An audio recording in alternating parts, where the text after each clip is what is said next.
Hello boss, నువ్వు subscribe చేసుకోవాలి boss, లేదంటే మాకు లాసు. ఇప్పుడే సంగీతం మూవీ చూసొచ్చావా? మామ పొద్దున్నుంచి వెయిటింగ్ రా సినిమా ఎలా ఉందని చెప్తావని. ఎలా ఉంది ఇంతకి? ఈ సినిమా కాన్సెప్ట్ బట్టి చెప్దాం అనుకున్నాను కదా. ఓవరాల్ ఈ మూవీ రన్ టైం వచ్చి 2 hours 20 minutes ఉంటది. దాంట్లో 2 hours పాటల రూపంలో ఉంటాయి, డైలాగ్స్ కూడా. సో పాటల రూపంలో చెప్తాను అనుకున్నాను రివ్యూ. ఎందుకులే మళ్ళీ మన సబ్స్క్రైబర్స్ మనం కొడతారని మామూలుగా చెప్పేస్తాను. సినిమా అబ్సల్యూట్ సినిమా రా. మనందరికీ తెలిసిందే ఆయన మూవీస్ లో ఎంత ఫ్యాంటసీ ఉంటుందో, ఎంత మెసేజ్ ఉంటుందో. చిన్నప్పుడు ఆయన సినిమాలు థియేటర్ లో మిస్ అయ్యాను అనుకుంటాం, కానీ మనలాంటి 90s కిడ్స్ కి ఆయన సినిమా మళ్ళీ థియేటర్ లో చూసే అవకాశం వచ్చింది. గాయస్ నా మాట అండి, సినిమా టాక్ అనేది బయట వినకండి.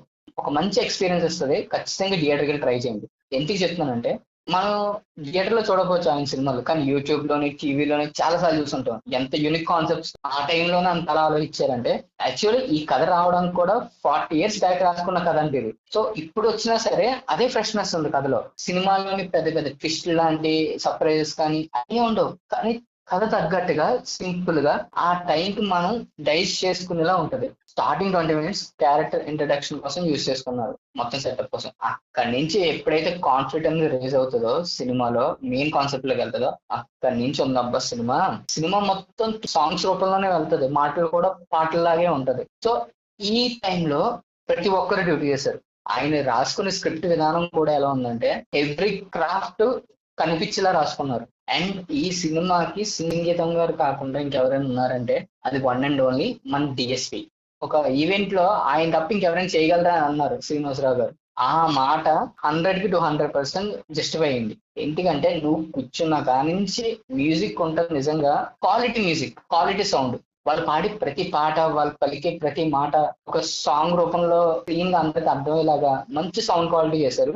సో ఈ సినిమాకి డిఎస్పి కూడా చాలా కష్టపడ్డాడు. వీళ్ళందరినీ తీసుకొచ్చి పెట్టింది, ఇంతలాగా నమ్మకంతో పెట్టి ఇంతలా చేసింది కెప్టెన్ నాగశ్విన్. నాగశ్విన్కి ఇంకా హ్యాట్స్ ఆఫ్ చెప్పొచ్చు.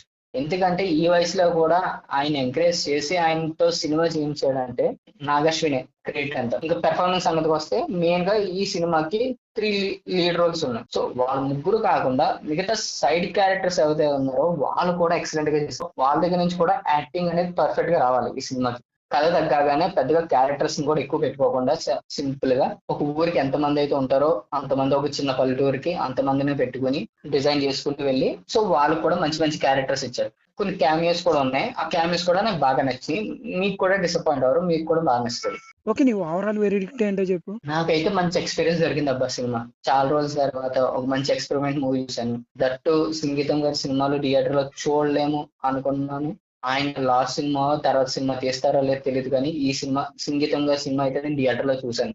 రేపు నా తర్వాత జనరేషన్ కూడా నేను చెప్పుకుంటాను, సంగీతం గారి సినిమా నేను 94 years లో ఆయన డైరెక్షన్ లో సినిమా చూశాను థియేటర్ లో.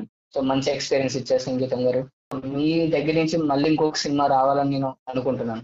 Don't encourage piracy. Me near by theatres లో అవైలబుల్ గా ఉంది, వెళ్ళి లుక్ వేసేయండి.